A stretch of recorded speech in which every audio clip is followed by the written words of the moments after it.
Anaxagoras of Clazomni stands as one of the most decisive transitional figures in early Greek philosophy, a thinker who transformed the speculative cosmology of the Presocratics into something approaching a systematic theory of mind, matter, and order.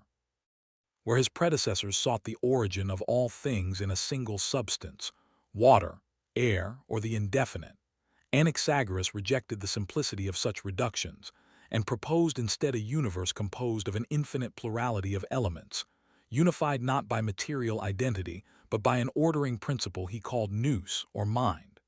This concept, at once metaphysical and explanatory, marked a profound shift in Greek thought, the introduction of intelligence as a cosmic force.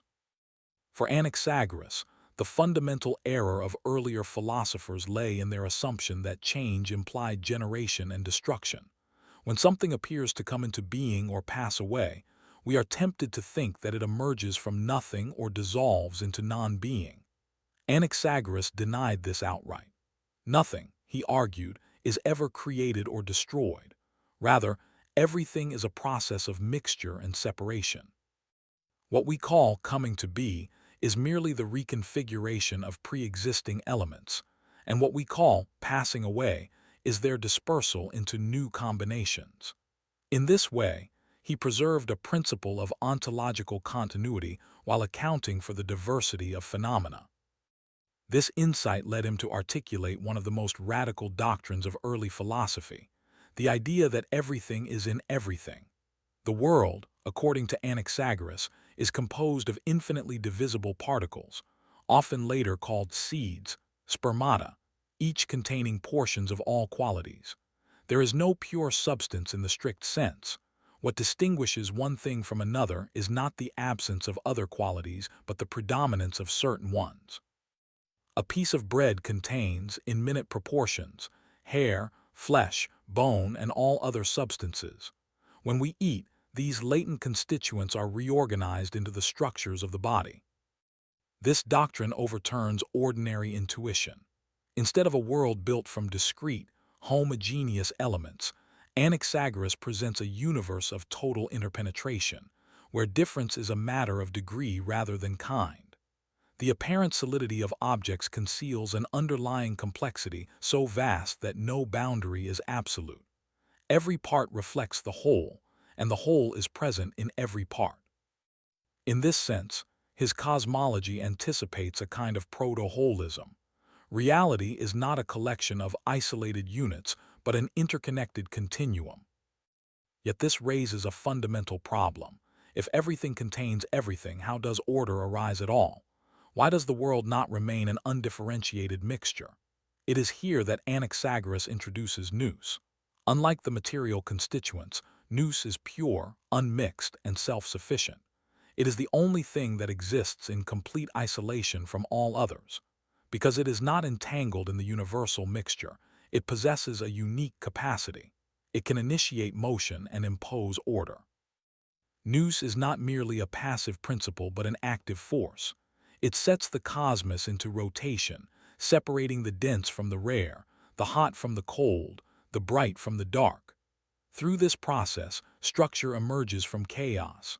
The stars, the earth, and all living beings are the result of this primordial act of organization. In this sense, Anaxagoras replaces the mechanical explanations of his predecessors with a teleological dimension. The universe is not only structured but structured through intelligence. However, it would be a mistake to interpret nous as a fully anthropomorphic or providential mind.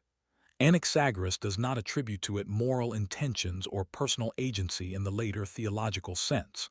Rather, nous is a principle of order, clarity, and autonomy. It knows all things and has power over all things, but it operates according to necessity rather than desire. Its role is not to govern the world continuously, but to initiate the processes that give rise to its structure. Once set in motion, the cosmos unfolds according to the dynamics of mixture and separation. This limited but decisive role of nous reveals both the strength and the ambiguity of Anaxagoras' thought. On one hand, he introduces intelligence as an explanatory principle, breaking with purely materialistic accounts. On the other, he does not fully integrate this principle into a comprehensive system. Later critics, most notably Aristotle, would argue that Anaxagoras uses Nous only as a last resort, invoking it to start motion but not to explain the detailed organization of the world. In this sense, Nous appears both essential and underutilized, a concept whose implications exceed its application. Nevertheless, the philosophical significance of Nous cannot be overstated. It marks the first clear attempt to explain the cosmos in terms of rational order rather than mythological narrative. The world is no longer the product of divine conflict or arbitrary will, but of an intelligible principle. This shift lays the groundwork for the later development of metaphysics and epistemology, where the relation between mind and reality becomes central. Anaxagoras, epistemology reflects this same tension between complexity and intelligibility. If everything contains everything, how can we know anything distinctly? His answer lies in the limitations of perception. The senses, he argues, are inherently weak. They cannot detect the full structure of reality, but only its dominant features. What appears to us as pure or simple is in fact a composite whose finer elements escape observation. Knowledge, therefore, requires more than sensory experience. It demands rational inference. This distrust of the senses places Anaxagoras in continuity with thinkers like Parmenides, yet his conclusions differ significantly. Whereas Parmenides denies the reality of change altogether, Anaxagoras accepts change but reinterprets it. The world of experience is not illusory, but it is incomplete. It presents us with appearances that must be understood in terms of underlying processes. In this way, Anaxagoras anticipates a distinction that will become central in later philosophy: the difference between appearance and reality, perception and explanation. The ethical and anthropological implications of his thought are less explicit, but no less significant. By introducing Nous as a universal principle, Anaxagoras elevates the role of intelligence in human life. To understand the world is, in a sense, to participate in the activity of Nous. Knowledge becomes not merely a practical tool, but a reflection of the cosmic order itself. This idea would later resonate in the philosophies of Plato and Aristotle, where reason is seen as the defining feature of humanity. At the same time, Anaxagoras' naturalistic explanations challenged traditional religious beliefs. He famously argued that the sun is not a god but a fiery mass, and that the moon reflects its light rather than generating its own. These claims, grounded in observation and reasoning, were seen as impious by his contemporaries and led to his prosecution in Athens. His fate illustrates the tension between emerging rational inquiry and established cultural norms, a tension that would recur throughout the history of philosophy. In this context, Anaxagoras can be seen as a pioneer of intellectual autonomy. He represents a shift from mythos to logos, from narrative to explanation. His commitment to rational understanding, even in the face of social opposition, embodies the philosophical spirit as a form of resistance to unexamined belief. Knowledge, for him, is not inherited but constructed, not accepted but tested against reason. The legacy of Anaxagoras lies not in a finished system, but in a set of conceptual innovations that reshaped the trajectory of Greek thought. His theory of mixture challenges the simplicity of earlier cosmologies. His concept of Nous introduces intelligence as a cosmic principle. His epistemology highlights the limits of perception and the necessity of reasoning. Together, these ideas form a framework that bridges the gap between the pre-Socratic search for origins and the classical concern with knowledge and being. In the broader arc of philosophy, Anaxagoras stands at a threshold. He inherits the questions of his predecessors but transforms their answers. The world is no longer a static substance or a simple process, but a dynamic interplay of multiplicity and order. Intelligence is no longer confined to human thought, but embedded in the structure of reality itself. and knowledge is no longer a passive reflection of the world, but an active engagement with its hidden complexity. Yet the true depth of Anaxagoras' philosophy becomes more apparent when one considers the implications of his doctrine of mixture, not merely as a physical theory, but as a reconfiguration of ontology itself. To assert that everything is in everything is to dissolve the very notion of pure being. No entity can claim absolute identity, for every entity is internally multiple, a nexus of proportions rather than a self-contained essence. This marks a decisive departure from the search for arche, the single underlying principle that defined earlier pre-Socratic thought. Instead of unity underlying multiplicity, Anaxagoras proposes multiplicity within unity. This inversion carries profound consequences. It implies that reality is fundamentally compositional rather than elemental, structured by relations of dominance and subordination among infinitely varied constituents. What we call gold, flesh, or stone is not a substance in the strict sense but a temporary stabilization of proportions within an endless field of mixture. Identity becomes statistical rather than absolute. It is a matter of prevailing characteristics rather than exclusive properties. Thus, ontology shifts from substance to structure, from essence to configuration. Such a framework anticipates, in embryonic form, later developments in both philosophy and science. The idea that macroscopic qualities emerge from underlying distributions of constituents foreshadows the logic of chemical composition, and even, in a distant sense, statistical mechanics. But more importantly, it establishes a conceptual bridge between appearance and explanation. The world we perceive is not false, but it is reductively simplified. Beneath it lies a complexity that demands intellectual reconstruction. This epistemological demand leads Anaxagoras toward a position that can be described as rational reconstructionism. The senses provide data, but they do not reveal structure. To understand reality is to reinterpret perception through theoretical insight. When we see white, we do not see purity. We see the dominance of certain elements over others. When we observe growth, we do not witness creation. We witness the reorganization of pre-existing constituents. Knowledge, therefore, consists in correcting the naive interpretations imposed by sensory immediacy. This corrective function of reason aligns closely with the role of Nous in cosmology. Just as Nous imposes order on the primordial mixture, so rational thought imposes intelligibility on sensory confusion. The microcosm mirrors the macrocosm. The structure of knowledge reflects the structure of reality. In both cases, order is not given but achieved through the activity of mind.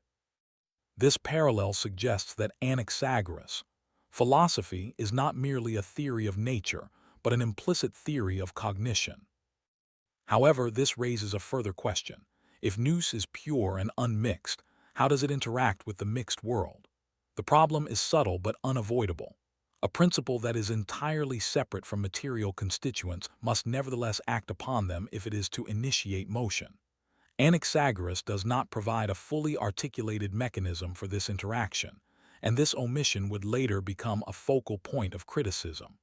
Yet the conceptual move itself is significant. By positing a distinction between the ordering principle and the ordered elements, he introduces a duality that will reverberate throughout the history of philosophy. This duality is not simply metaphysical but methodological. It separates explanation from description, cause from composition. The material elements explain what things are made of. Nous explains why they are arranged as they are. In this sense, Anaxagoras inaugurates a layered model of explanation, where different kinds of causes operate at different levels.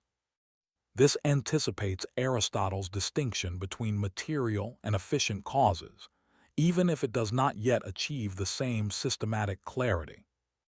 At the same time, the limited deployment of Nous reveals a tension within Anaxagoras' thought.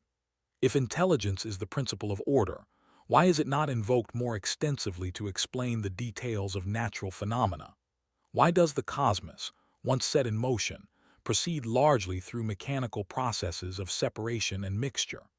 This tension suggests that Anaxagoras stands at a transitional moment between two modes of explanation, the mechanical and the teleological.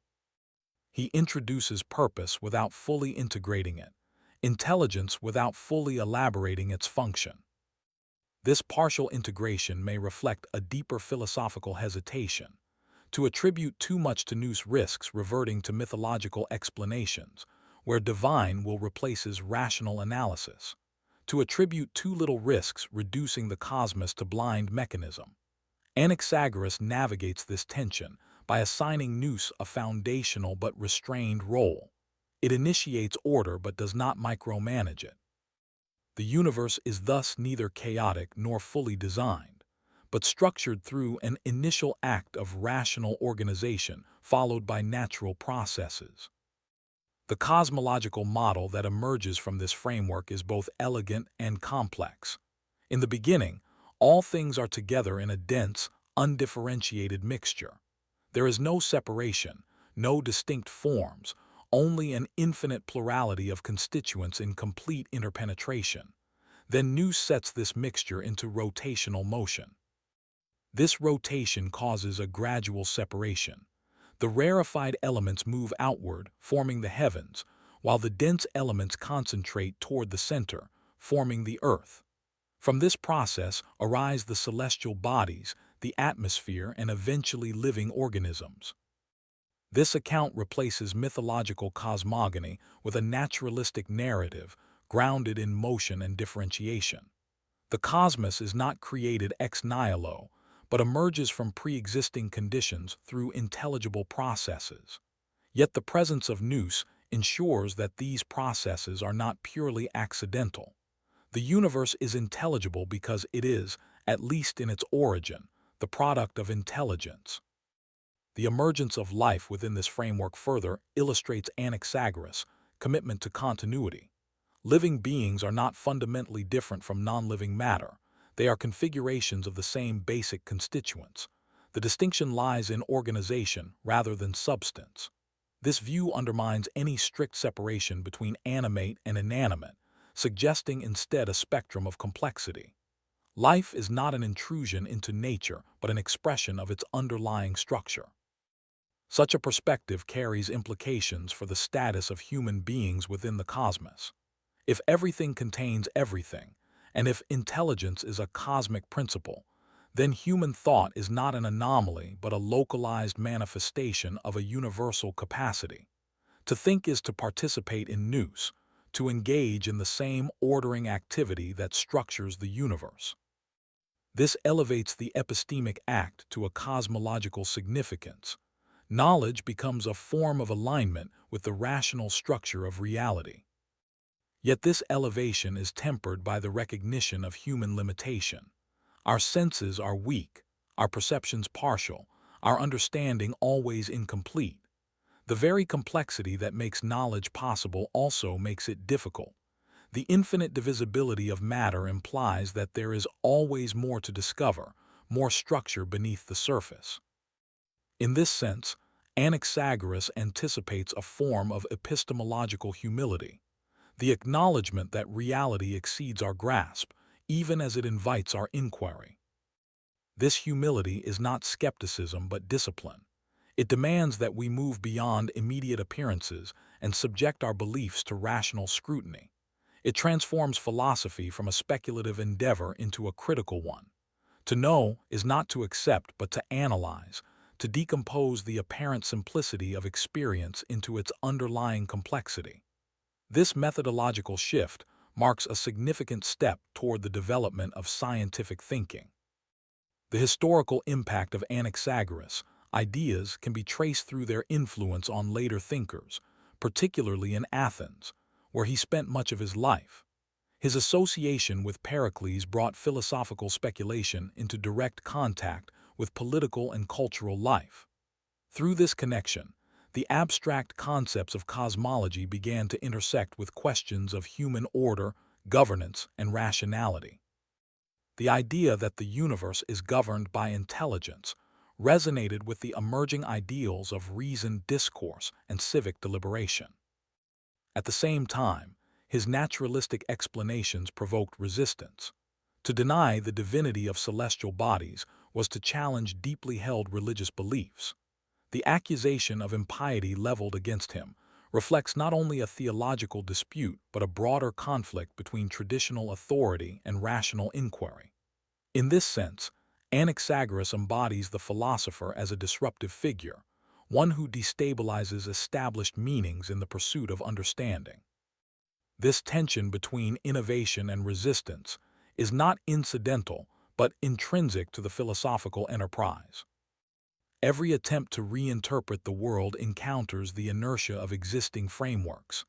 Anaxagoras' fate illustrates the cost of such reinterpretation, but also its necessity. Without the willingness to question, to revise, to propose alternatives, thought remains bound to inherited forms. In evaluating Anaxagoras' philosophy, it is important to recognize both its limitations and its achievements. He does not provide a complete system. His explanations are often fragmentary, his concepts suggestive rather than fully developed. Yet within these fragments lies a transformative vision. He reconceives matter as infinitely complex, introduces mind as a principle of order, and establishes a model of explanation that integrates composition and causation. More fundamentally, he alters the orientation of philosophy itself. The question is no longer simply, what is the world made of? But how is the world organized and by what principle? This shift from substance to structure, from origin to process, opens a new horizon of inquiry. It allows for the coexistence of multiplicity and unity, of change and permanence within a single conceptual framework. In this sense, Anaxagoras stands not merely as a precursor, but as a pivotal figure in the evolution of philosophical thought. He does not resolve the tensions he introduces, but he articulates them with a clarity that makes further development possible. His philosophy is not a conclusion but a beginning, a redefinition of the problems that philosophy must address. And it is precisely in this redefinition that his enduring significance lies. By dissolving the simplicity of earlier cosmologies and introducing the complexity of mixture, by positing intelligence as a cosmic force without reducing it to myth, by distinguishing between appearance and underlying structure, Anaxagoras establishes a mode of thinking that is at once critical, speculative, and profoundly generative. His thought does not close questions, it multiplies them. And in doing so, it inaugurates a tradition of inquiry that continues to shape our understanding of reality. If one follows the internal logic of Anaxagoras' system to its furthest implications, it becomes clear that his philosophy does not merely describe a world composed of mixtures, but rather redefines the very concept of differentiation itself. Difference, in his framework, is not grounded in exclusion but in predominance. This is a subtle but decisive shift. To say that something is hot is not to say that it contains no cold, but that heat prevails within it. To say that something is living is not to deny the presence of non-living constituents, but to assert a particular organization in which certain processes dominate others. This reconceptualization dissolves binary oppositions at their root. Traditional metaphysics tends to operate through clear distinctions: being and non-being, one and many, change and permanence. Anaxagoras undermines these oppositions by embedding each term within the other. Being contains non-being in the sense of latent difference. Unity contains multiplicity in the form of internal composition. Permanence contains change through the constant reconfiguration of its elements. The world is not structured by absolute contrasts, but by gradients and proportions. Such a view demands a new kind of thinking, one that is capable of navigating complexity without reducing it to simplicity. It requires an intellectual posture that tolerates ambiguity, that recognizes that clarity often lies not in eliminating contradiction, but in understanding how apparent contradictions coexist within a larger framework. In this sense, Anaxagoras anticipates a mode of reasoning that is neither strictly analytical nor purely synthetic, but integrative, a way of thinking that holds together multiplicity without collapsing it into unity. This integrative logic also reshapes the concept of causality. In earlier cosmologies, causes are often singular and linear. One element transforms into another, one principle generates the rest. In Anaxagoras, causality becomes distributed. Every event is the result of multiple interacting factors, each contributing in varying degrees. There is no single cause of a phenomenon, but a constellation of influences whose interplay produces observable outcomes. The dominance of one set of constituents over others gives rise to the properties we perceive. Yet within this distributed causality, Nous retains a unique status. It is not one cause among others but the condition of causality itself, the principle that makes ordered interaction possible. Without Nous, the infinite mixture would remain static, its internal differences unexpressed. Motion, and therefore change, originates in intelligence. This idea introduces a hierarchy of explanation. While material constituents account for the composition of things, Nous accounts for the very possibility of structured change. The distinction between composition and initiation becomes crucial here. Composition explains what is present. Initiation explains why anything happens at all. Anaxagoras' insight is that these are not reducible to one another. A purely material account cannot explain the emergence of order from total mixture, just as a purely teleological account cannot specify the concrete structure of that order. Both are necessary, but neither is sufficient on its own. The world is intelligible only through their conjunction. This dual-aspect explanation, however, introduces an unresolved tension that reverberates through subsequent philosophy. If Nous is entirely separate from matter, how can it act upon it without itself becoming mixed? If it remains unmixed, its interaction appears mysterious. If it interacts, it seems to compromise its purity. Anaxagoras does not resolve this dilemma, but by formulating it, he establishes one of the central problems of metaphysics, the relation between mind and matter. Later thinkers would approach this problem in different ways, some by subordinating mind to matter, others by elevating mind as the fundamental reality. Anaxagoras stands at the origin of this divergence. His insistence on the distinctness of Nous preserves the autonomy of intelligence, while his cosmology embeds that intelligence within a material process. The result is a philosophy that is neither reductively physicalist nor fully idealist, but suspended between the two. This suspension is not a weakness but a productive ambiguity. It allows for multiple lines of development, each emphasizing different aspects of his thought. One can read Anaxagoras as a precursor to mechanistic science, with his emphasis on mixture, separation, and motion. One can also read him as a precursor to rationalist metaphysics, with his introduction of Nous as an ordering principle. The coexistence of these readings reflects the richness of his conceptual framework. Moreover, his theory of infinite divisibility introduces a radical conception of matter that challenges the limits of human comprehension. If every portion of matter contains infinitely many constituents, then there is no ultimate level of analysis at which explanation terminates. The search for fundamental building blocks becomes an endless regression. This stands in contrast to atomistic theories, which posit indivisible units as the foundation of reality. Anaxagoras rejects such finality, replacing it with an open-ended structure. This openness has both epistemological and metaphysical consequences. Epistemologically, it implies that knowledge is inexhaustible. There is always a deeper level of analysis beyond what has been achieved. Metaphysically, it suggests that reality itself is not composed of ultimate simples, but is intrinsically layered, without a final ground. The world is not built from atoms but from relations of mixture that extend indefinitely.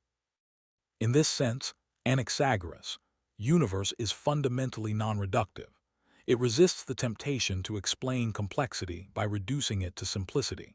Instead, it affirms complexity as an irreducible feature of reality. This affirmation marks a significant departure from the reductionist impulse that characterizes much of early philosophy. It acknowledges that the richness of the world cannot be captured by a single principle or a finite set of elements. At the same time, this non-reductive ontology raises the question of unity. If reality is infinitely complex, what holds it together? What prevents it from dissolving into incoherence? The answer, once again, lies in Nous. Unity is not given by the homogeneity of matter but by the ordering activity of mind. The coherence of the world is a function of its intelligibility, not its simplicity. It is because the world is structured by Nous that it can be understood as a whole. This conception transforms unity from a material property into a rational one. The world is one not because it is made of the same stuff, but because it is organized according to a single principle. This principle does not eliminate diversity but coordinates it. Unity becomes the harmony of differences rather than their suppression. It is the integration of multiplicity into a coherent structure. Such a view has implications that extend beyond cosmology into the realm of human thought and society. If unity arises from the coordination of diversity, then intellectual and social harmony must be achieved through the integration of differing perspectives rather than their elimination. While Anaxagoras does not explicitly develop a political philosophy, the logic of his system suggests a model of order grounded in plurality rather than uniformity. Returning to the epistemological dimension, one can see that Anaxagoras' distrust of the senses is not a rejection of experience, but a critique of its immediacy. The senses present the world in simplified forms, highlighting dominant qualities while obscuring underlying complexity. This simplification is necessary for practical engagement, but it becomes misleading when taken as a complete account of reality. Philosophy begins when we question these appearances and seek the structures that produce them. This questioning leads to a conception of knowledge as interpretation rather than reception. We do not passively receive the world, we actively reconstruct it through concepts. The task of thought is to penetrate beyond the surface, to uncover the hidden mixtures that constitute observable phenomena. In this sense, Anaxagoras anticipates a critical epistemology in which knowledge is mediated by theoretical frameworks. The role of Nous in this epistemology is again central. If Nous is the principle that orders the cosmos, then human understanding, insofar as it participates in Nous, is capable of grasping that order. Knowledge becomes a form of alignment between the structure of thought and the structure of reality. This alignment is never complete, given the infinite complexity of the world, but it is nevertheless possible in degrees. The idea of degrees of knowledge mirrors the idea of degrees of mixture. Just as no substance is pure, no knowledge is absolute. Understanding is always partial, always situated within a broader context that exceeds it. This does not undermine the possibility of truth, but reframes it as an ongoing process rather than a final state. To know is to approximate, to refine, to adjust one's interpretations in light of new insights. In this way, Anaxagoras' philosophy contains the seeds of a dynamic conception of knowledge, one that emphasizes process over completion, inquiry over certainty. It invites a mode of thinking that is both ambitious and restrained, ambitious in its attempt to comprehend the complexity of reality, restrained in its recognition of the limits of that comprehension. One must consider the broader historical significance of Anaxagoras' introduction of Nous. By positing intelligence as a fundamental principle, he opens the possibility that the universe is not merely intelligible but, in some sense, rationally structured. This idea would be taken up and transformed by later philosophers, most notably Plato, who would elevate Nous into a central metaphysical principle, and Aristotle, who would reinterpret it within his own system of causes. Yet even in its initial, relatively undeveloped form, Nous represents a decisive conceptual innovation. It shifts the explanatory framework from blind necessity to ordered intelligibility, from material processes alone to the inclusion of rational structure. It marks the point at which philosophy begins to grapple explicitly with the relation between thought and being, between the structures of the mind and the structures of the world. Anaxagoras does not resolve this relation, but he makes it unavoidable. His philosophy forces us to confront the question of whether the order we find in the world is imposed by us, discovered by us, or inherent in reality itself. In raising this question, he establishes a problem that remains central to philosophy to this day.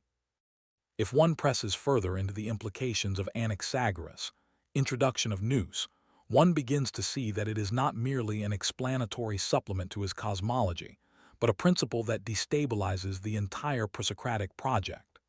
Earlier thinkers sought unity in substance. Anaxagoras introduces unity in order. This shift appears subtle, yet it reorients philosophy from the question of what is to the question of how what is becomes structured. Being is no longer sufficient as an explanatory category. Arrangement, proportion, and intelligibility become equally fundamental. This reorientation carries with it a transformation in the meaning of necessity. In pre-Anaxagorian thought, necessity often takes the form of material inevitability. Water becomes vapor, fire transforms matter, elements combine and separate according to inherent tendencies. With Anaxagoras, necessity acquires a dual aspect. There is still the necessity of material interaction, the mechanical unfolding of mixture and separation, but this unfolds within a framework initially set into motion by Nous. Thus, necessity is no longer purely blind. It is structured, or at least initiated by intelligence. This duality introduces a conceptual tension that cannot be easily resolved. Is the world governed by necessity or by intelligence? Anaxagoras' answer is neither exclusively. The world is governed by necessity after it has been set in motion by intelligence. In other words, intelligence establishes the conditions under which necessity operates. This is a profoundly generative idea, because it allows for a universe that is both lawful and intelligible without requiring constant intervention by a guiding mind. However, this also raises the question of whether Nous itself operates under necessity or stands outside it. If Nous is entirely autonomous, then it introduces a break in the chain of causality, a point at which explanation cannot proceed further. If it is subject to necessity, then it risks becoming just another element within the system it is meant to organize. Anaxagoras leaves this ambiguity unresolved, but the very presence of the problem signals a shift toward a more reflexive form of philosophy, one that interrogates not only the world but the principles used to explain it. This reflexivity becomes more evident when one considers the epistemological consequences of infinite mixture.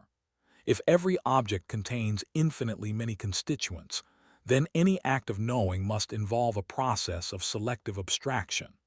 We do not apprehend the totality of what is present. We isolate certain features as relevant and treat them as representative.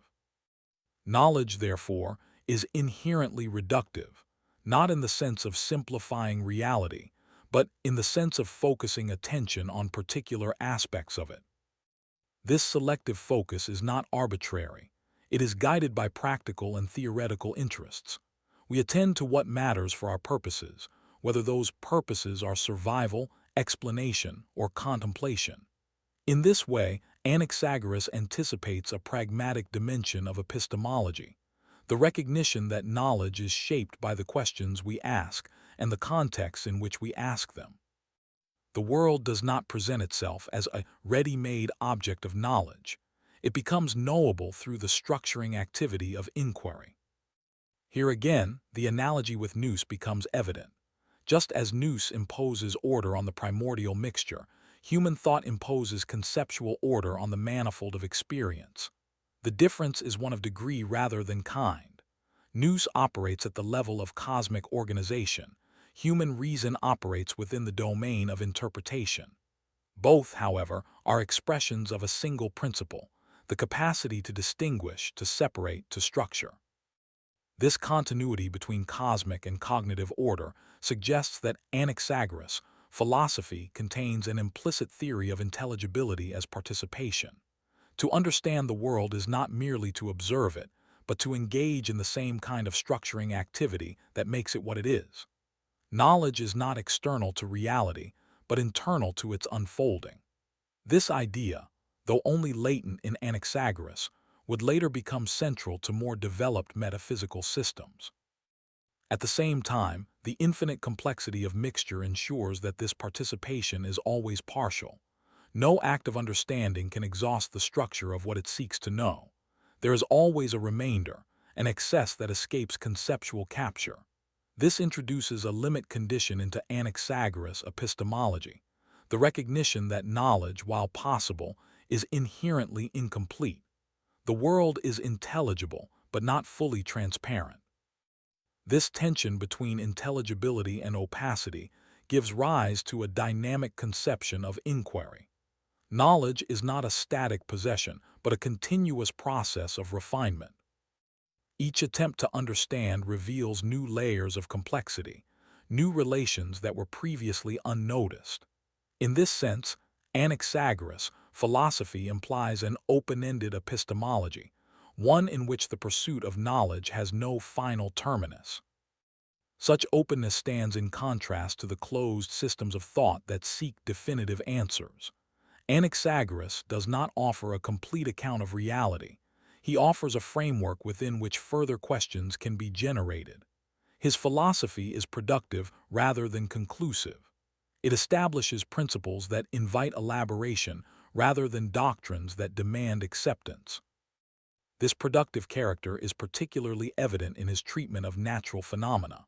By explaining celestial bodies as material entities rather than divine beings, he transforms them from objects of reverence into objects of inquiry. The sun becomes a subject of investigation, not worship. The moon becomes a reflector of light, not a source of it. This shift from myth to explanation opens the possibility of systematic study, of a science grounded in observation and reasoning. Yet this demystification does not entail a loss of wonder. On the contrary, it replaces the wonder of myth with the wonder of intelligibility, the recognition that the world, in all its complexity, can be understood through the exercise of reason. This form of wonder is more demanding, because it requires effort, discipline, and the willingness to question established beliefs. It is not given but achieved. The social consequences of this shift are significant. A world that can be explained rationally is a world in which authority can be challenged. If natural phenomena are not governed by inscrutable divine forces but by intelligible processes, then explanations must be justified rather than accepted. This introduces a critical dimension into thought, one that extends beyond cosmology into other domains, including ethics and politics. Although Anaxagoras does not explicitly develop these implications, his philosophy contributes to a broader cultural transformation in which reason becomes a legitimate basis for questioning tradition. His trial for impiety can be seen as a reaction to this transformation, a defense of established norms against the disruptive force of rational inquiry. In this sense, Anaxagoras exemplifies the tension between innovation and resistance that characterizes the development of philosophy. From a methodological perspective, his work represents an early form of theoretical abstraction. He moves beyond the immediate data of experience to propose underlying structures that are not directly observable. The idea that everything contains everything, for example, cannot be confirmed through direct perception. It is a theoretical construct designed to explain observed phenomena such as growth, change, and transformation. This reliance on abstract reasoning marks a significant step toward the development of scientific methodology. At the same time, his theory remains grounded in empirical concerns. It is motivated by attempts to account for observable processes, such as the transformation of food into flesh or the behavior of celestial bodies. This combination of empirical grounding and theoretical abstraction gives his philosophy a distinctive character. It is neither purely speculative nor strictly empirical, but a synthesis of both. In evaluating the coherence of his system, one must acknowledge its fragmentary nature.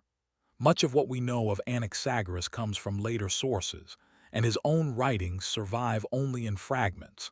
This incompleteness makes it difficult to reconstruct his thought with absolute precision. Yet it also allows for a certain interpretive openness, a space in which the implications of his ideas can be explored and extended. What emerges from this exploration is a philosophy that is less a finished doctrine than a conceptual framework, a set of principles that redefine the terms of inquiry. By introducing mixture as a fundamental feature of reality, by positing nous as a principle of order, and by emphasizing the limits of perception, Anaxagoras establishes a mode of thinking that is both critical and generative. His influence on later philosophy is thus not merely a matter of specific doctrines, but of methodological orientation. He exemplifies a way of approaching problems that combines abstraction with empirical attention, that seeks underlying structures without denying surface phenomena, and that remains open to revision and development. In this sense, his legacy lies as much in his approach as in his conclusions. Ultimately, Anaxagoras compels us to reconsider the relationship between unity and multiplicity, between mind and matter, between appearance and reality. He does not resolve these tensions, but he articulates them with a clarity that makes further thought possible. His philosophy stands as a point of transition, a moment at which the simplicity of early cosmology gives way to the complexity of systematic inquiry. And it is precisely in this transition that his enduring significance resides. For in moving beyond the search for a single substance and toward an understanding of structured multiplicity, Anaxagoras opens a path that leads, not to final answers, but to the continuous expansion of questions. His thought is not an endpoint but a beginning, a reconfiguration of philosophy itself as an ongoing engagement with the complexity of the real. This reconfiguration of philosophy as an engagement with complexity rather than a search for ultimate simplicity introduces a further implication that is often overlooked: the instability of explanatory closure. In a system where every entity contains infinitely many constituents, no explanation can claim absolute finality. Every account, however refined, remains provisional, open to further differentiation. What appears as an endpoint is revealed, upon closer analysis, to be a temporary stabilization within a broader continuum of inquiry. This instability does not undermine explanation, but transforms its function.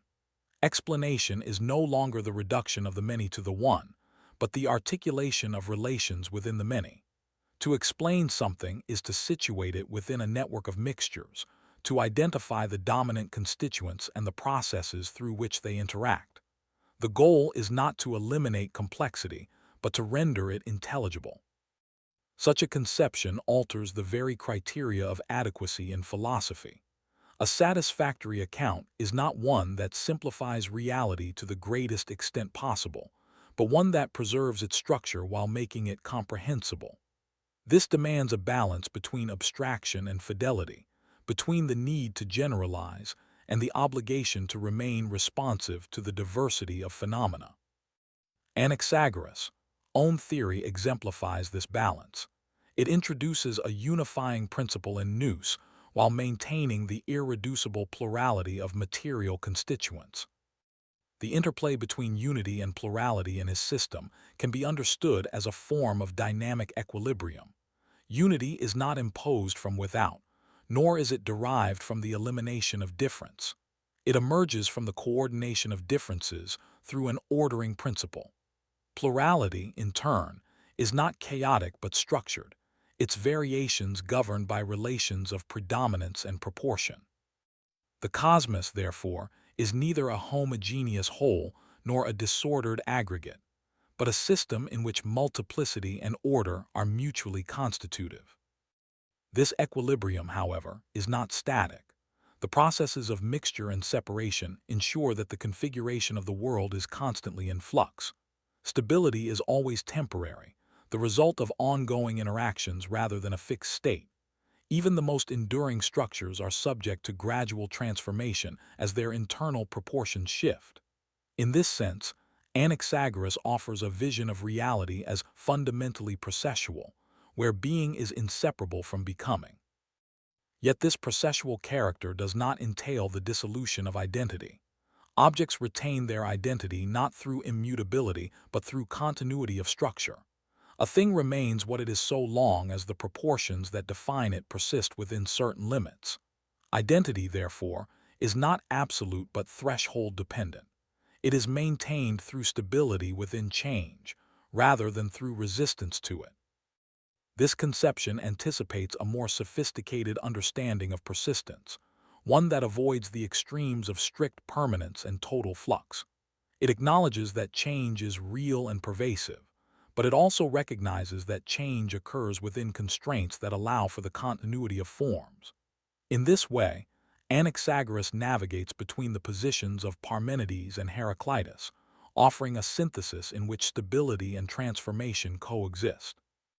The role of Nous within this processual framework can be further clarified by considering its relation to motion.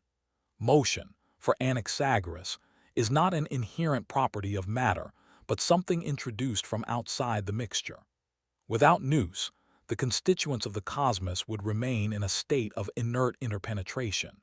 It is Nous that initiates the differentiation that makes motion meaningful. Once initiated, however, motion becomes self-sustaining, governed by the interactions of the elements themselves. This distinction between initiated and sustained motion introduces a temporal dimension to Anaxagoras cosmology. There is a primordial moment of ordering, followed by an ongoing process of development. The initial act of Nous establishes the conditions under which the universe evolves, but it does not determine every subsequent configuration. The future is not prescripted, but emerges from the interplay of existing conditions. Such a view allows for a form of cosmic openness. The universe is not a closed system with a predetermined outcome, but an evolving structure in which new configurations continually arise. This openness aligns with the infinite complexity of mixture. Because there are infinitely many constituents and combinations, the range of possible configurations is likewise unbounded. The cosmos is a field of potentiality as much as actuality. Within this field, necessity and contingency coexist. The laws governing mixture and separation impose constraints on what can occur, but within those constraints, multiple outcomes are possible. This interplay between constraint and possibility introduces a nuanced conception of causality, one that accommodates both regularity and variation. Events are neither strictly determined nor entirely random. They arise from structured interactions that allow for diversity within order. This nuanced causality extends to the realm of life and growth. The development of living organisms can be understood as a process in which certain constituents become increasingly dominant, giving rise to organized structures capable of sustaining themselves. Growth, in this context, is not the addition of new substance, but the reorganization of existing materials. The body does not acquire something entirely new. It draws out and rearranges what is already present in the mixture. Such a view dissolves the boundary between nourishment and transformation. To eat is not merely to consume, but to participate in a process of redistribution. The constituents present in food become reconfigured within the body, contributing to its structure. This continuity between organism and environment reinforces the idea that all things are interconnected through the universal mixture. There is no absolute separation, only varying degrees of integration. This interconnectedness has implications for how one understands the relation between parts and wholes. In a system where every part contains aspects of the whole, the distinction between part and whole becomes relative. A part is not isolated, but reflects the structure of the larger system in which it is embedded. Conversely, the whole is not an abstract unity, but the aggregate of its parts in their interrelations. The two are mutually defining rather than hierarchically opposed. This relational ontology challenges the notion of independent substances. Nothing exists entirely on its own. Everything is constituted through its relations to other things. Even Nous, while distinct in its purity, derives its significance from its role in organizing the mixture. Its identity is defined not by isolation alone but by its function within the system.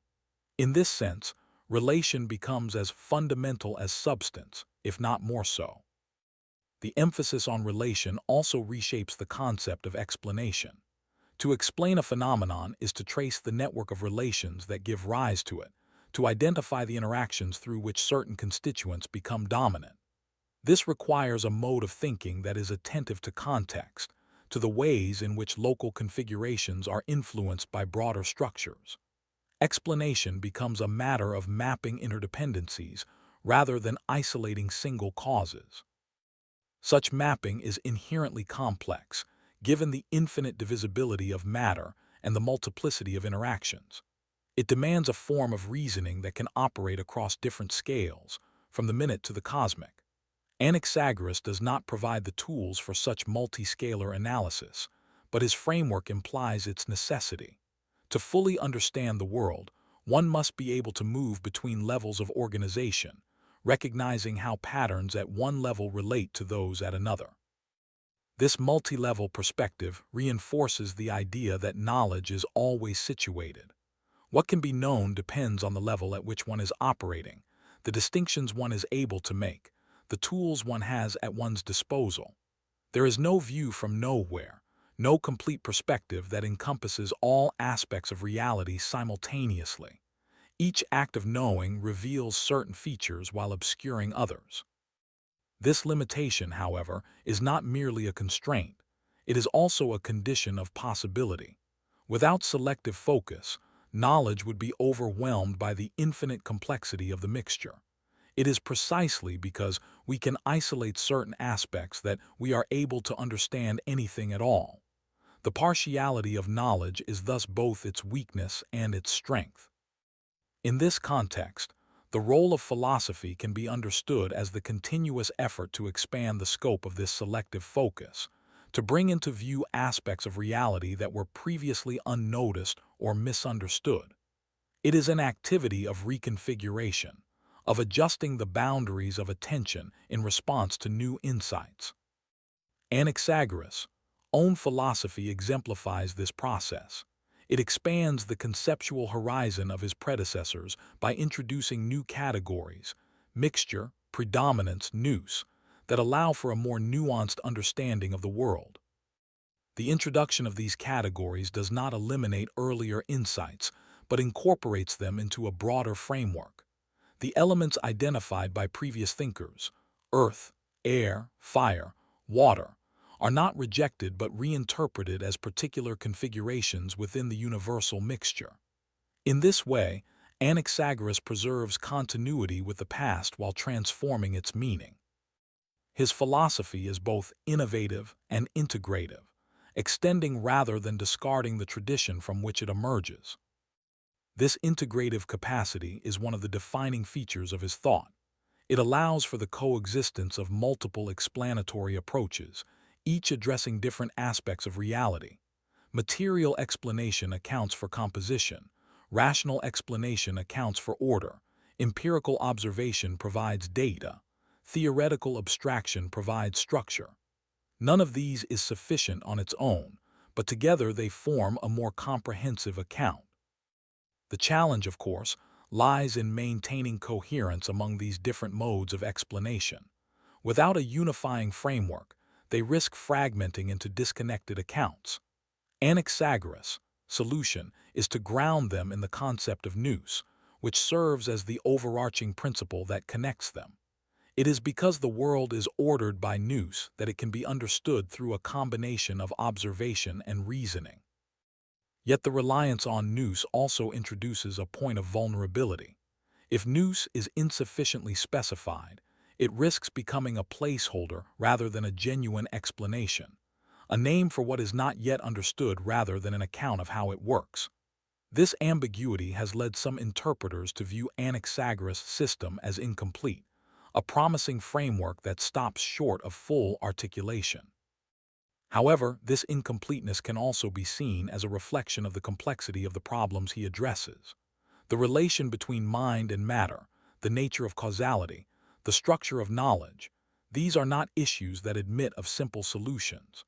By bringing them into focus, Anaxagoras initiates a line of inquiry that extends far beyond his own work. His philosophy is thus less a finished structure than a foundation upon which others can build.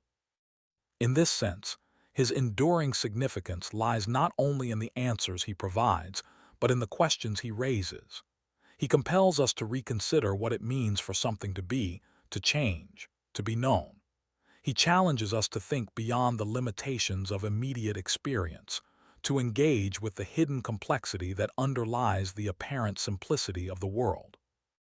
And in doing so, he establishes a mode of thought that remains central to philosophy, a commitment to understanding that is at once critical, constructive, and perpetually open-ended.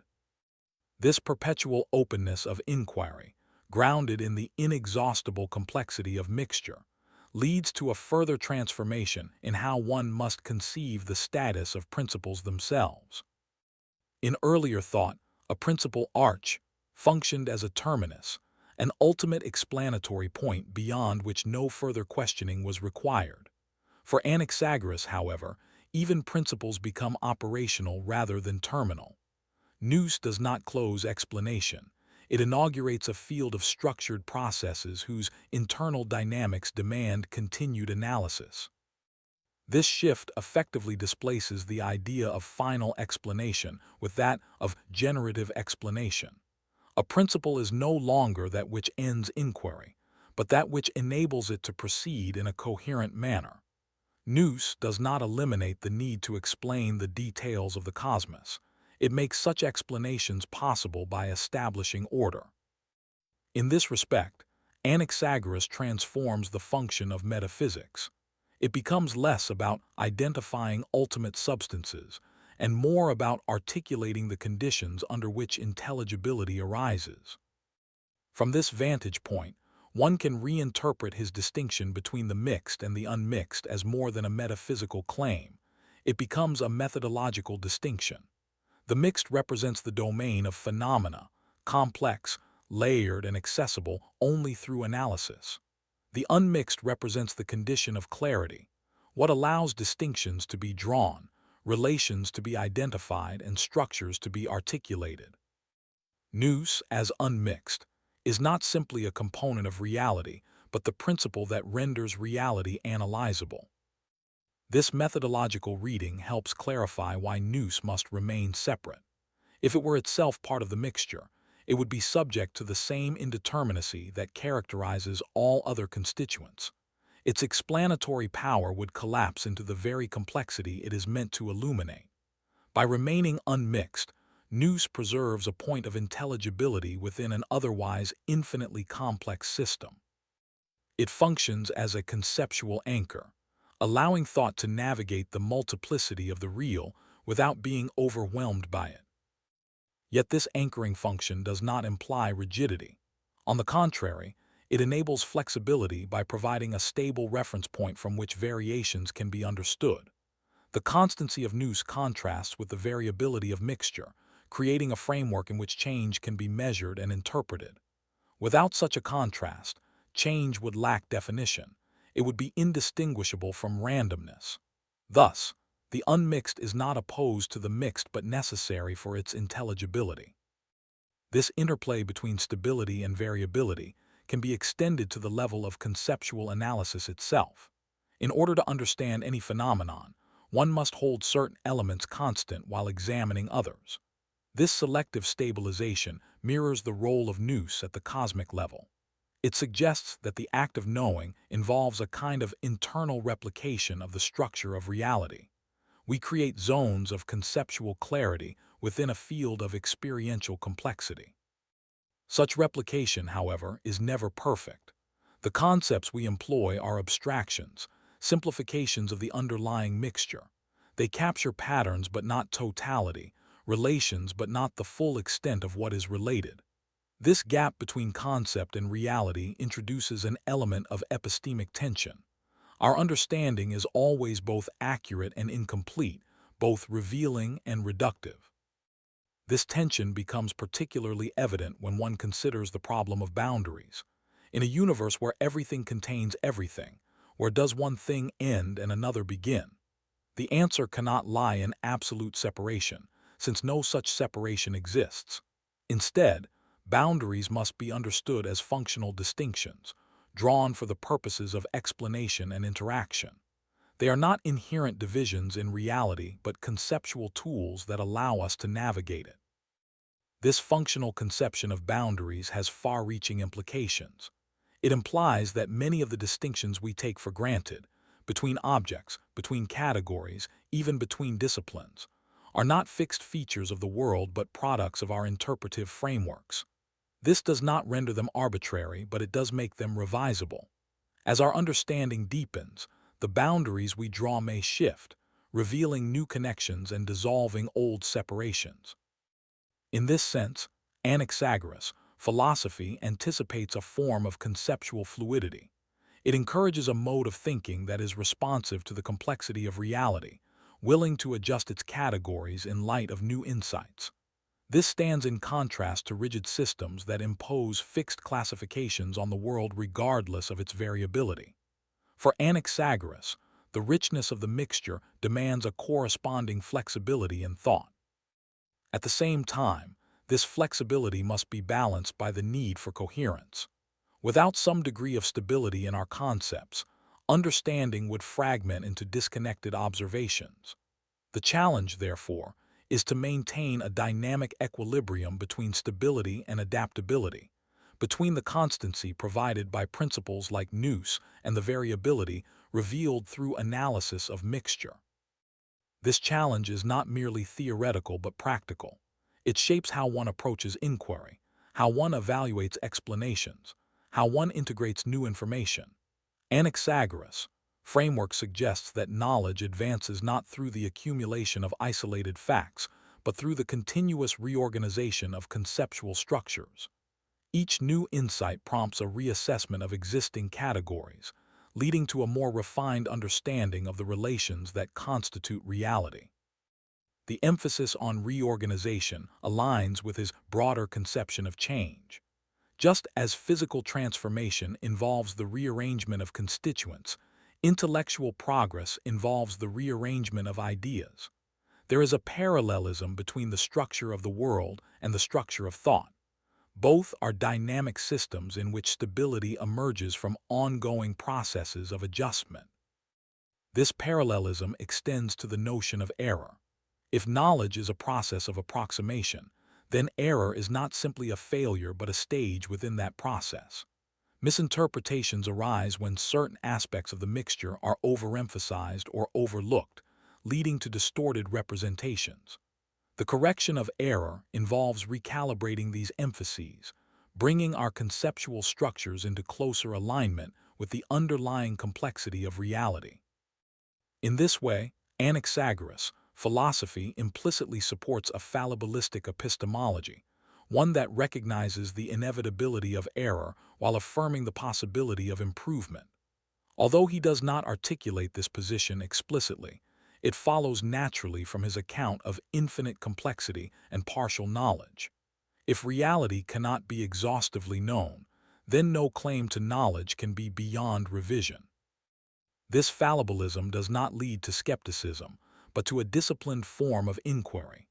It encourages vigilance in the face of apparent certainty, a willingness to question even well-established beliefs. It also fosters a constructive attitude toward disagreement, viewing it not as a threat, but as an opportunity to refine understanding. In a world of mixture, multiple perspectives may capture different aspects of the same underlying structure. The recognition of multiple perspectives further reinforces the relational character of knowledge. No single viewpoint can encompass the totality of the mixture. Each provides a partial account shaped by its own assumptions and focus. The integration of these perspectives requires a higher-order coordination, a kind of intellectual nous that can organize diverse insights into a coherent whole. This coordinating function, however, is itself subject to the limitations of human cognition. Unlike the cosmic nous, which is pure and unmixed, human reasoning operates within the very mixture it seeks to understand. It is influenced by context, by prior beliefs, by the constraints of language and perception. This embeddedness introduces a degree of opacity into our own thinking, making self-reflection an essential component of knowledge. Self-reflection, in this context, becomes a means of examining the conditions under which we know. It involves analyzing not only the objects of knowledge, but the processes through which knowledge is formed. This reflexive turn, though only implicit in Anaxagoras, represents a crucial development in the evolution of philosophy. It shifts attention from the world alone to the relationship between the knower and the known. Within this relational framework, truth can no longer be conceived as a simple correspondence between thought and reality. Instead, it becomes a matter of structural adequacy, the extent to which our conceptual frameworks capture the relations that constitute the world. Truth is not a static property but a dynamic alignment, achieved through continuous adjustment and refinement. This dynamic conception of truth mirrors the ongoing processes of mixture and separation that define reality itself. Just as the world is never fixed but constantly evolving, so our understanding of it is always in flux. The pursuit of knowledge becomes an open-ended endeavor, guided by principles but never completed. In this light, Anaxagoras, philosophy can be seen as an early articulation of a worldview in which complexity, intelligibility, and openness are inseparably linked. The complexity of the mixture ensures that the world cannot be reduced to simple terms. The presence of Nous ensures that it can nevertheless be understood. The infinite divisibility of matter ensures that this understanding can always be extended. The result is a vision of reality that resists closure without collapsing into chaos, that affirms order without denying diversity, and that invites inquiry without promising final answers. It is a vision that situates human thought within the broader structure of the cosmos, not as an external observer but as an he sehubhagi, Nous, an active participant in the unfolding of intelligibility. This participatory dimension, once made explicit, introduces a further layer of complexity into Anaxagoras' framework, the recognition that the act of knowing is itself a transformation within the mixture. Thought does not stand outside the world it interprets. It is one of its configurations. The human mind, composed like all else of infinitely divisible constituents, becomes a site where the processes of mixture and separation are recapitulated at a different scale. To think is to reorganize, to bring certain elements into prominence while relegating others to the background. This internalization of cosmological processes within cognition destabilizes any strict separation between subject and object. The knower is not external to the known, but structurally continuous with it. This continuity does not erase distinction. There remains a functional difference between perceiving and being perceived, but it undermines the notion of an absolute divide. Knowledge becomes an interaction within a shared field rather than a relation between fundamentally separate entities. Such a view necessitates a reconsideration of objectivity. If the knower is embedded within the mixture, then knowledge cannot be entirely detached from the conditions of its production. Objectivity, in this context, cannot mean the elimination of perspective, but rather the systematic regulation of perspective. It involves the deliberate adjustment of one's interpretive framework to account for its own limitations, to incorporate multiple angles of analysis, and to remain responsive to the complexity of the phenomena under investigation. This regulated objectivity mirrors the ordering function of Nous. Just as Nous imposes structure on the primordial mixture, so disciplined inquiry imposes methodological constraints on the process of knowing. These constraints, logical consistency, empirical adequacy, conceptual clarity, serve to stabilize interpretation without freezing it. They allow knowledge to advance while maintaining coherence, preventing it from dissolving into arbitrary speculation.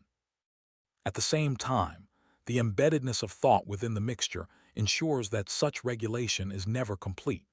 There is always a residual element of contingency, a dependence on context and perspective that cannot be entirely eliminated. This residual does not invalidate knowledge, but situates it within a broader horizon of possibility. It reminds us that understanding is always achieved under specific conditions, and that these conditions may themselves be subject to revision. The interplay between regulation and contingency introduces a further refinement into Anaxagoras' implicit epistemology, the idea that knowledge is both constructed and constrained. It is constructed in the sense that it depends on the active organization of experience through concepts. It is constrained in the sense that this organization must correspond, however imperfectly, to the underlying structure of reality. The success of knowledge lies in the balance between these two dimensions. This balance is particularly evident in the role of language. Language functions as a medium through which the complexity of the mixture is rendered communicable. It selects, categorizes, and stabilizes aspects of experience, making them available for shared understanding. Yet in doing so, it inevitably simplifies and abstracts. Words capture patterns, not totalities. They highlight certain features while omitting others. Thus, language participates in the same dynamic as perception and thought. It is both enabling and limiting. It allows for the articulation of knowledge, but it also shapes the form that knowledge can take. The categories embedded in language influence how we interpret the world, guiding attention towards certain distinctions and away from others.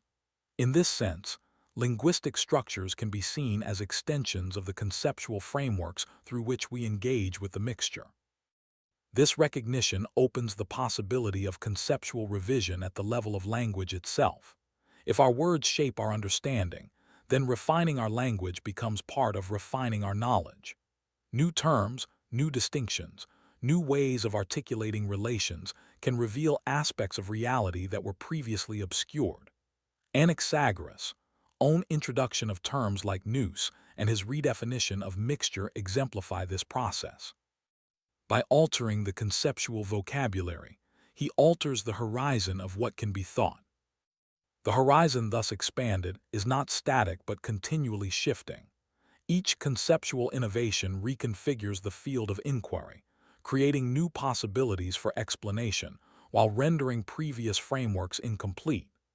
This process of expansion and revision can be seen as an intellectual analog to the cosmological processes of differentiation and recombination.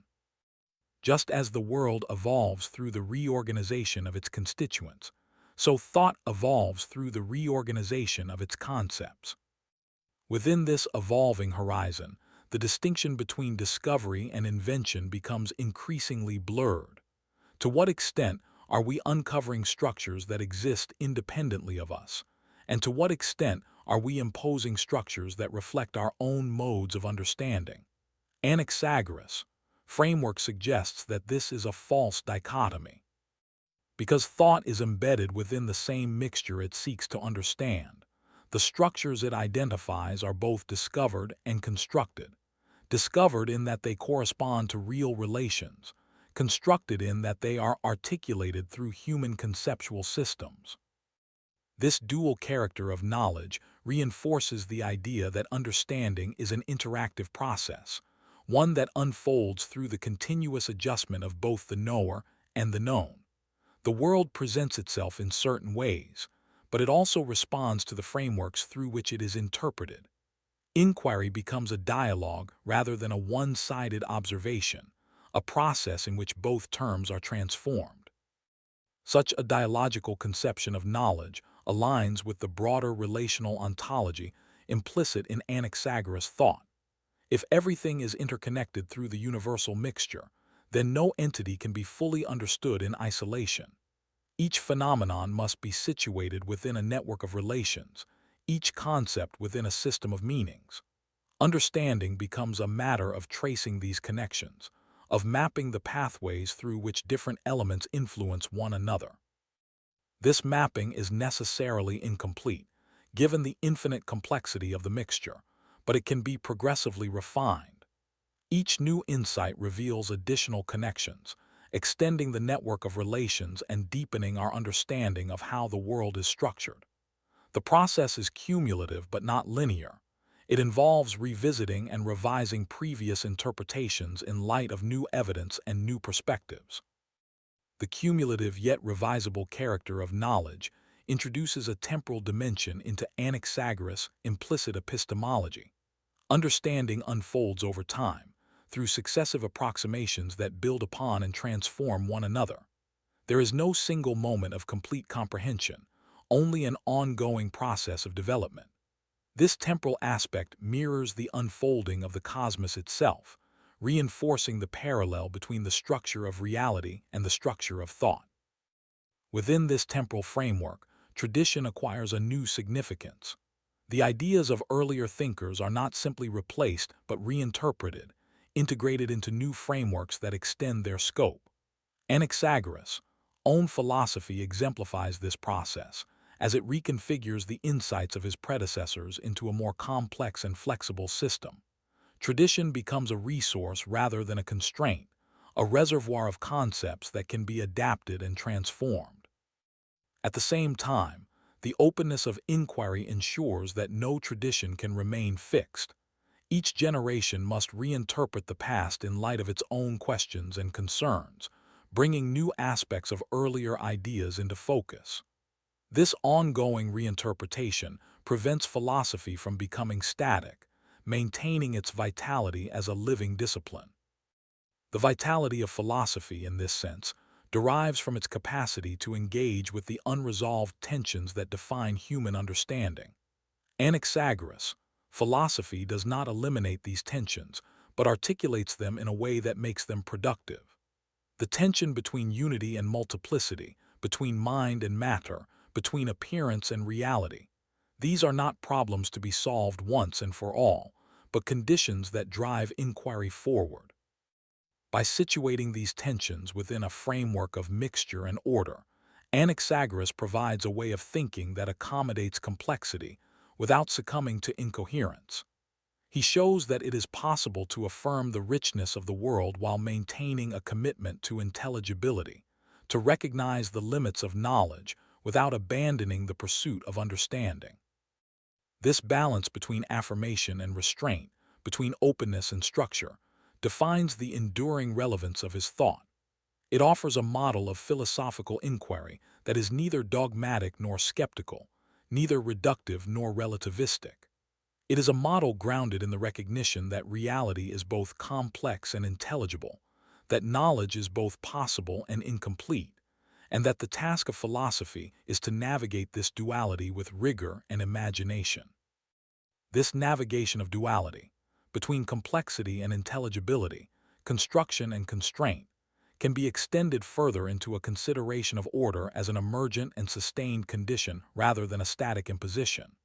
While Nous initiates motion and differentiation, the persistence of order within the cosmos cannot be attributed solely to this initial act.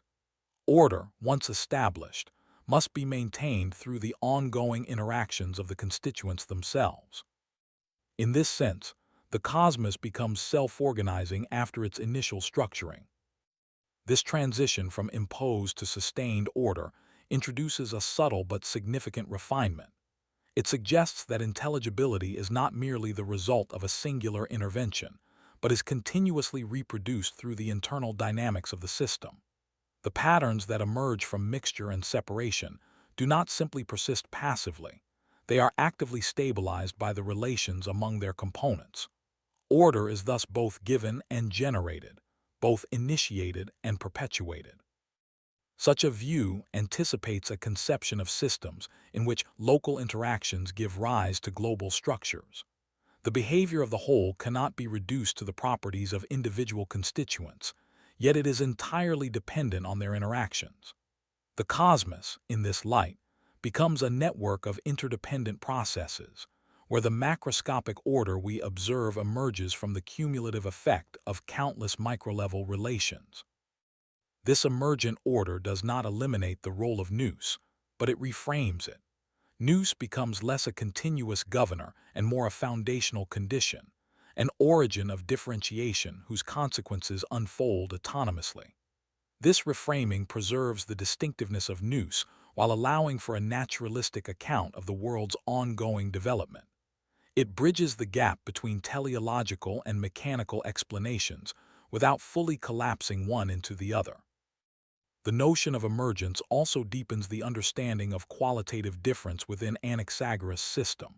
If every substance contains all others, then qualitative distinctions cannot be grounded in exclusive composition. Instead, they arise from patterns of dominance and organization. A quality is not an isolated feature, but a relational configuration, dependent on the relative proportions and arrangements of constituents. This relational account of quality undermines the idea of intrinsic properties existing independently of context. What something is cannot be separated from how its components are organized and how it relates to other things. Identity becomes context-sensitive, shaped by the network of interactions in which an entity participates. This further reinforces the shift from substance-based to relation-based ontology. At the same time, the persistence of recognizable forms within this relational framework suggests that certain configurations are more stable than others. Stability, in this sense, becomes a key explanatory concept. Certain arrangements of constituents tend to endure because they maintain internal coherence under changing conditions. These stable configurations give rise to the forms we identify in the world: objects, organisms, structures. The concept of stability introduces a quasi-normative dimension into Anaxagoras ontology. Not all configurations are equally viable. Some are more capable of sustaining themselves within the ongoing processes of mixture and separation. This does not imply purpose in a strict sense, but it does suggest that the cosmos exhibits patterns of selective persistence, where certain forms prevail due to their structural resilience. This idea, though not explicitly developed by Anaxagoras, aligns with the broader logic of his system. If the world is a dynamic field of interactions, then the forms that endure must be those that can maintain their organization amidst change. This introduces a proto-concept of adaptation, where stability is achieved through compatibility with surrounding conditions. In the realm of living organisms, this compatibility becomes particularly evident. The structures that constitute life are not static but adaptive, capable of responding to changes in their environment by reorganizing their internal constituents. This adaptability can be understood as a more complex manifestation of the same principles that govern the cosmos at large: mixture, separation, predominance, and structured interaction. The continuity between inorganic and organic processes further dissolves any sharp boundary between them. Life is not a fundamentally different kind of existence, but a higher-order organization of the same basic constituents. The distinction lies in the degree of complexity and the capacity for self-maintenance. This perspective situates life firmly within the natural order, as an emergent property of the same processes that govern all things. The implications of this continuity extend to human cognition as well. Thought, like life, is an emergent phenomenon, a complex organization of constituents that enables new forms of interaction with the world. The capacity to conceptualize, to abstract, to reason can be seen as a higher-level manifestation of the ordering principle introduced by Nous. Human intelligence does not replicate Nous in its purity, but it echoes its function within the constraints of the mixture. This echoing function suggests that human cognition is both derivative and creative. It derives from the same processes that structure the cosmos, yet it introduces new possibilities by reorganizing these processes at the level of representation. Through thought, the world becomes capable of reflecting upon itself, of generating models of its own structure. This reflexivity adds a new dimension to the unfolding of the mixture, one in which understanding itself becomes part of the system. The incorporation of reflexivity into the framework further complicates the notion of objectivity. If the system includes agents capable of modeling it, then these models become part of the reality they describe. Knowledge feeds back into the world, influencing how it is interpreted and, in some cases, how it develops.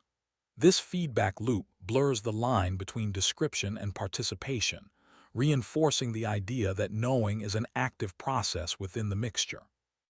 The active character of knowledge also reshapes the concept of explanation. To explain a phenomenon is not merely to account for its causes, but to integrate it into a broader network of understanding. Explanation becomes an act of synthesis, bringing together disparate elements into a coherent framework. This synthesis is never final. It is subject to revision as new information and new perspectives emerge. Within this evolving framework, the role of philosophy can be understood as the continuous mediation between levels of complexity. It operates at the intersection of empirical observation and conceptual abstraction, seeking to articulate the structures that underlie observable phenomena without reducing them to oversimplified models. Philosophy becomes a practice of alignment, adjusting its concepts to better correspond with the intricacies of the world. Anaxagoras' contribution to this practice lies in his insistence that complexity is not an obstacle to understanding, but its very condition. By rejecting the search for ultimate simplicity and embracing the multiplicity of the mixture, he opens a path toward a more nuanced form of inquiry. This path does not lead to definitive answers, but to increasingly refined questions, each revealing new aspects of the structure of reality. The refinement of questions, in turn, leads to a transformation in the aims of philosophy. Rather than seeking certainty, philosophy seeks adequacy, an understanding that is sufficiently comprehensive to account for the phenomena while remaining open to revision. This shift from certainty to adequacy reflects a broader change in intellectual orientation, one that prioritizes adaptability over finality. Adaptability, however, must be grounded in coherence. Without a stable framework, inquiry would lose direction, dissolving into a collection of unrelated observations. The challenge is to maintain a structure that is robust enough to support understanding while flexible enough to accommodate new insights. Anaxagoras' concept of nous provides such a structure, functioning as a unifying principle that does not constrain the diversity of the mixture. This balance between unity and diversity, structure and openness, defines the distinctive character of Anaxagoras' philosophy. It offers a vision of the world as an interconnected, evolving system in which order arises from interaction and understanding emerges from participation. The cosmos is not a static arrangement but a dynamic process, and knowledge is not a passive reflection but an active engagement with that process. Within this vision, the role of the philosopher is neither to impose order from without nor to passively record what is given, but to participate in the ongoing articulation of intelligibility. Philosophy becomes a mode of involvement in the world, a way of contributing to the continuous unfolding of its structure through thought. This conception of philosophy as participation in the unfolding of intelligibility introduces a final layer of structural depth, the recognition that order itself is not a finished state but an ongoing achievement, one that must be continually re-established across different domains of reality. The initial act of nous does not guarantee permanence. It establishes the conditions under which order can emerge, persist, and at times dissolve and reconfigure. Order is thus neither absolute nor fragile, but contingent upon the maintenance of relations within the mixture. This contingency implies that disorder is not an anomaly but an ever-present possibility. Wherever the balance of constituents shifts beyond certain thresholds, previously stable configurations may break down, giving rise to new forms. Disorder, in this sense, is not the absence of structure but the transition between structures, a phase in which existing patterns lose coherence before new ones are established. It is a necessary counterpart to order, inseparable from the processes that generate it. Such a perspective reframes the classical opposition between cosmos and chaos. Rather than viewing chaos as a primordial state entirely overcome by order, Anaxagoras' framework suggests that both are continuously intertwined. The cosmos is not a final victory over chaos, but a dynamic field in which order and disorder coexist, each enabling the other. The processes of mixture and separation ensure that no configuration remains indefinitely fixed. Stability is always provisional. This provisionality extends to all levels of organization, from the smallest constituents to the largest cosmic structures. Even the most stable forms are subject to gradual transformation as their internal relations evolve. Over time, the accumulation of small changes can lead to significant reconfigurations, altering the balance of constituents and giving rise to new patterns. The world is thus characterized by continuous rearticulation, a process in which forms emerge, persist, and eventually give way to others. Within this process, the role of Nous can be understood as both foundational and residual. It is foundational in that it initiates the differentiation that makes structure possible. It is residual in that its influence persists indirectly through the ordered patterns it has set into motion. The intelligibility of the world, once established, becomes embedded in its ongoing processes. Nous does not need to intervene repeatedly, because its initial act is perpetuated through the self-organizing dynamics of the mixture. This indirect persistence raises a subtle question about the nature of intelligibility itself. Is the order we observe a direct expression of Nous, or has it become an autonomous feature of the world? Anaxagoras' framework allows for both interpretations. On one hand, all order can be traced back to the initial action of Nous. On the other, the continued existence of order depends on the interactions of the constituents themselves. Intelligibility is thus both inherited and enacted, both given and sustained. This dual character of intelligibility has important implications for how one understands the relationship between explanation and reality. If order is both a product of an initial principle and an emergent property of ongoing processes, then explanation must operate at multiple levels. It must account for origins as well as for developments, for foundational conditions as well as for dynamic interactions. No single level of explanation is sufficient. A comprehensive account must integrate them. The necessity of multi-level explanation further reinforces the idea that no perspective is exhaustive. Each level reveals certain aspects of reality while obscuring others. A purely material account captures the composition of things, but may miss the principles that organize them. A purely rational account captures the structure of order, but may overlook the details of its manifestation. Understanding requires the coordination of these perspectives, not their reduction to a single framework. This coordination is itself an instance of the ordering activity that Anaxagoras attributes to Nous. It involves bringing diverse elements into relation, identifying patterns that connect them, and constructing a coherent representation of their interactions. In this sense, philosophical inquiry can be seen as a continuation of the cosmological process at the level of thought. The same principles that structure the world, distinction, relation, organization, are at work in the effort to understand it. The reflexive dimension of this effort becomes increasingly apparent as one considers the limits of conceptualization. Concepts, by their nature, impose boundaries. They define what something is by distinguishing it from what it is not. Yet in a world where everything contains everything, such boundaries are always provisional. They capture functional distinctions rather than absolute separations. This introduces a tension between the precision of concepts and the fluidity of reality. Managing this tension requires a form of intellectual discipline that is sensitive to both aspects. Concepts must be precise enough to be useful, yet flexible enough to accommodate the variability of the phenomena they describe. This balance mirrors the broader equilibrium within Anaxagoras' ontology, where stability and change are intertwined. Just as forms persist through controlled variation, so understanding persists through the careful adjustment of its categories. The necessity of adjustment underscores the importance of methodological awareness.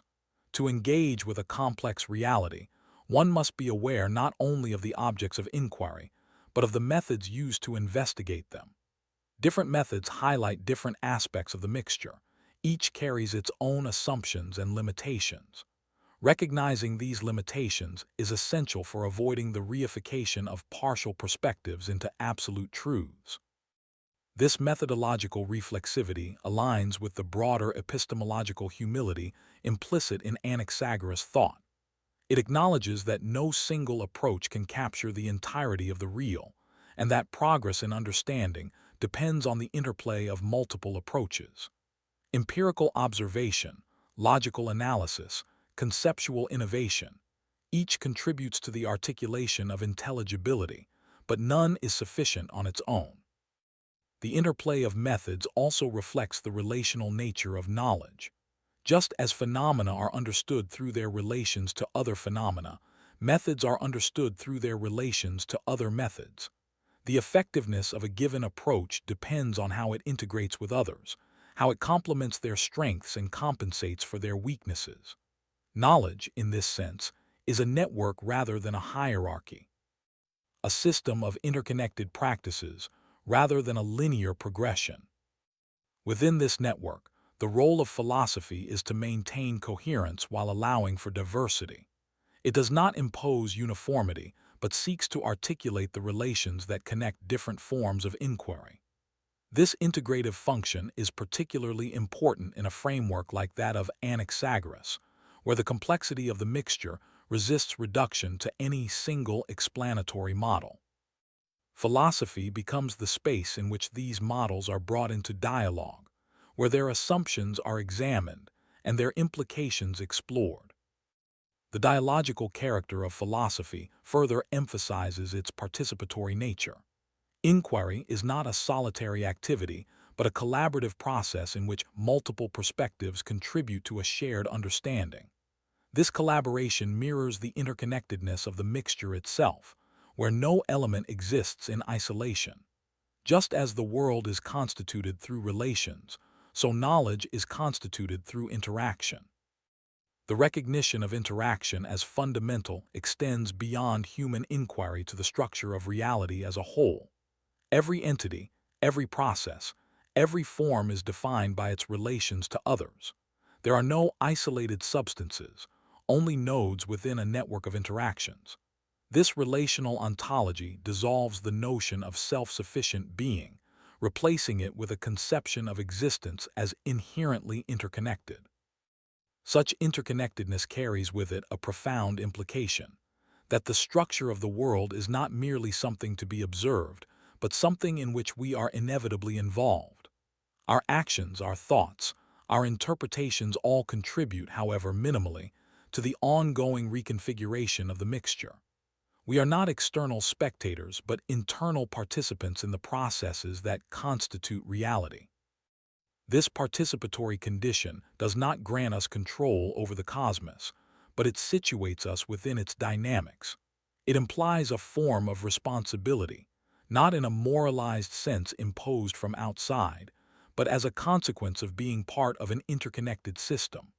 To understand is to recognize this interconnectedness, to see how one's own position relates to the broader structure. In this recognition, Anaxagoras philosophy reaches a point where cosmology, epistemology, and a nascent form of ethics converge. The study of the world becomes inseparable from the study of our place within it. The pursuit of knowledge becomes intertwined with the awareness of participation. The cosmos is not merely an object of thought but a context of existence, a field within which both being and knowing unfold together.